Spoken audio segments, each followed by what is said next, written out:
Nah, yang terakhir bab 2 yang berjudulkan mitigasi dan adaptasi bencana. Nah, sebelum kita belajar cara menyelamatkan diri, kita harus tahu dulu ya, apa itu bencana. Menurut Undang-Undang Nomor 24 Tahun 2007, bencana tidak terjadi begitu saja ketika ada fenomena alam. Gempa di tengah samudera yang tidak berpenghuni bukanlah bencana. Peristiwa alam baru berubah status menjadi bencana ketika ia bertemu dengan kerentanan manusia, mengancam kehidupan, dan menyebabkan korban jiwa, kerusakan lingkungan, hingga kerugian harta benda dan trauma psikologis yang mendalam. Nah, bencana secara garis besar dibagi menjadi 3 kategori utama. Yang pertama, ada bencana alam, natural disaster. Ini adalah murni aktivitas alamiah bumi. Ada yang bersifat geologis, berasal dari dalam kulit bumi seperti gempa bumi, tsunami, dan gunung meletus. Dan ada yang bersifat hidrometeorologi, dipengaruhi oleh cuaca dan iklim seperti banjir, tanah longsor, kekeringan, dan angin puting beliung. Nah, ada juga bencana non-alam, man-made disaster, bencana yang dipicu oleh kegagalan sistem buatan manusia. Contohnya adalah kegagalan teknologi, kebakaran kilang minyak, kebocoran nuklir, kecelakaan industri, penyebaran hama pertanian, hingga epidemi dan pandemi penyakit seperti yang terjadi pada tahun 2021 pada COVID-19 lalu. Dan ada juga bencana sosial yang murni bersumber dari gesekan antar manusia dalam tatanan sosial. Ini meliputi konflik antar suku atau agama, kerusuhan massal, sabotase.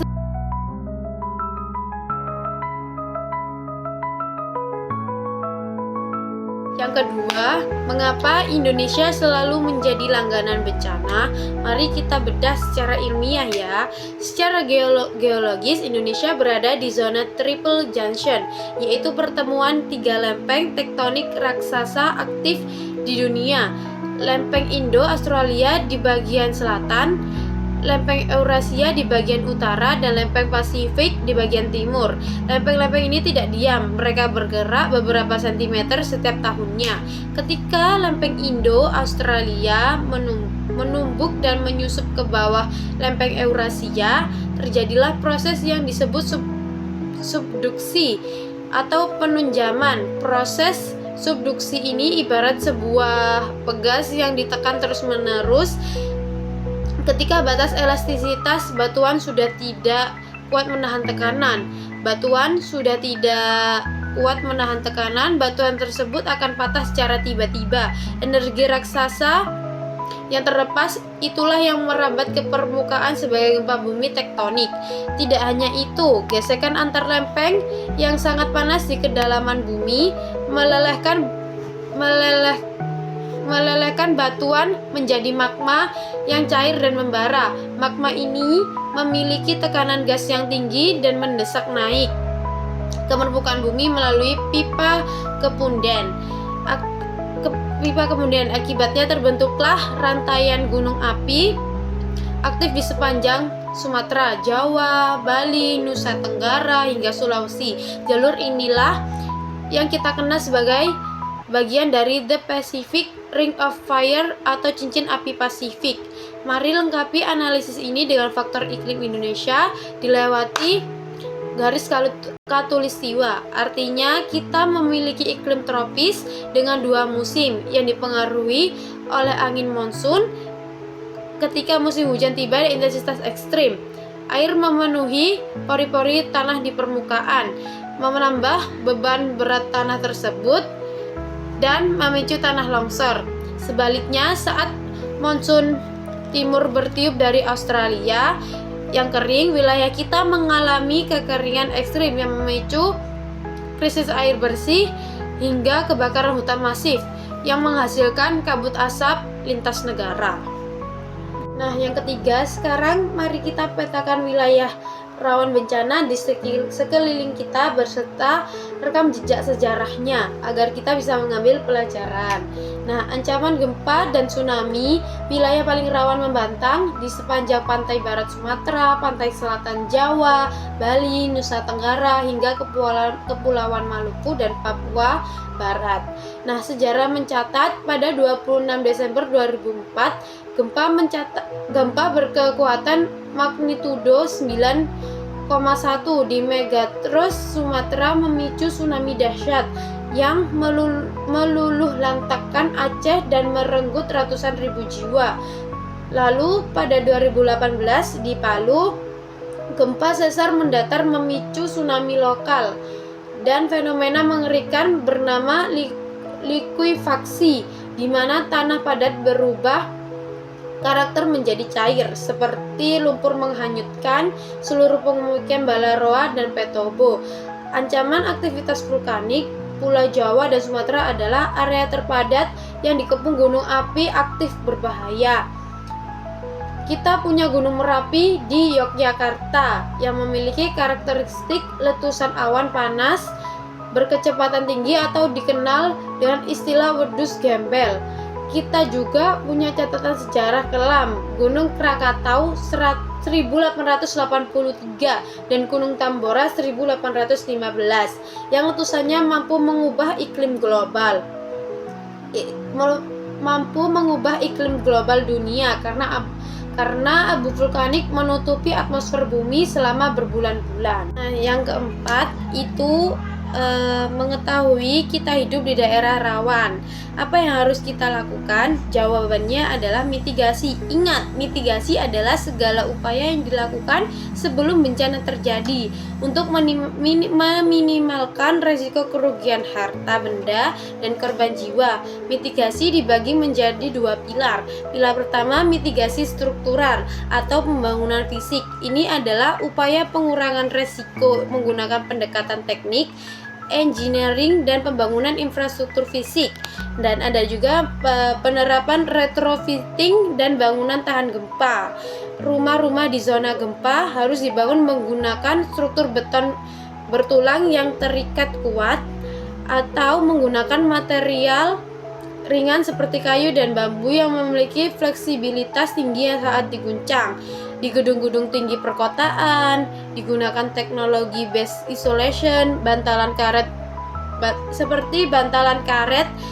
penyerap gempa di fondasinya, dan ada sabodam. Ini adalah bendungan khusus yang dibangun di lembah dan sungai sekitar lereng gunung api seperti di lereng Merapi dan Semeru. Fungsinya bukan untuk menampung air, melainkan menahan, mengendapkan, dan mengarahkan aliran lahar dingin agar volumenya terurai dan tidak menghantam pemukiman di hilir.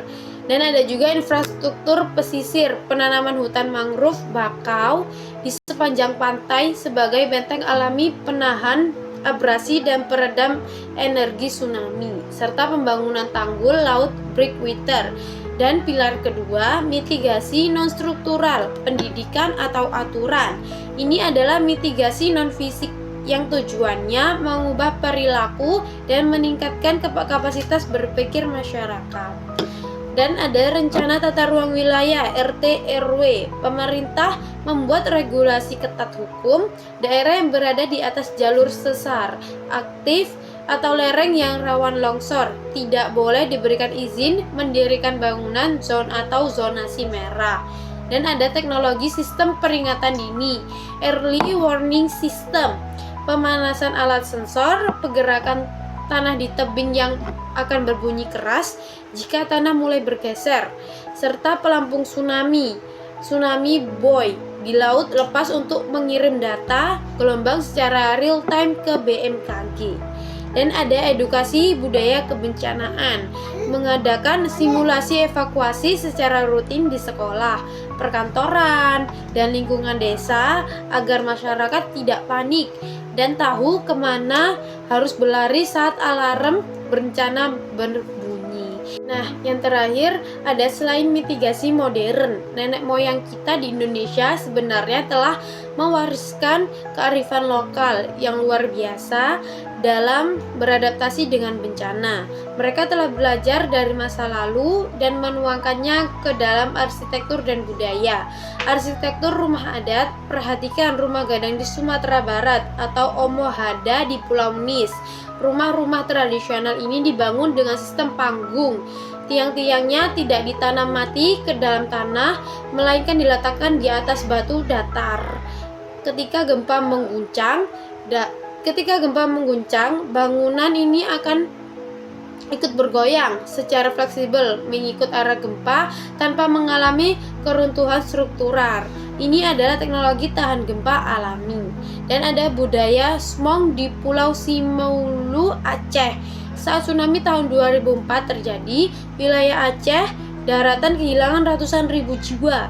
Namun di Pulau Simeule yang posisinya sangat dekat dengan pusat gempa, korban jiwanya sangat sedikit. Mengapa? Karena masyarakatnya memegang teguh tradisi lisan bernama Smong melalui syair turun-temurun. Anak-anak diajarkan jika terjadi gempa kuat lalu air laut surut secara tiba-tiba, jangan pergi mengambil ikan, segera lari ke atas bukit tanpa menunggu diperintah. Itu adalah sistem peringatan dini berbasis kebudayaan. Lalu bagaimana cara kita beradaptasi secara mandiri di era modern saat ini? Ada 3 langkah taktis. Siapkan tas siaga bencana. Ini adalah tas ransel darurat, kedap air yang diletakkan di tempat yang mudah dijangkau. Isinya adalah kebutuhan dasar mandiri untuk 3 hari. Dokumen penting seperti KK, ijazah, dan air minum. Makanan instan tahan lama. Obat P3K Center, peluit untuk memberi tanda jika terjebak reruntuhan, dan uang tunai. Yang kedua ada pahami protokol penyelamatan dini. Jika gempa terjadi lakukan drop, cover, hold on, berlindung di bawah meja, kuat untuk melindungi kepala dari reruntuhan plafon, dan pegang kaki meja, jauhi jendela kaca.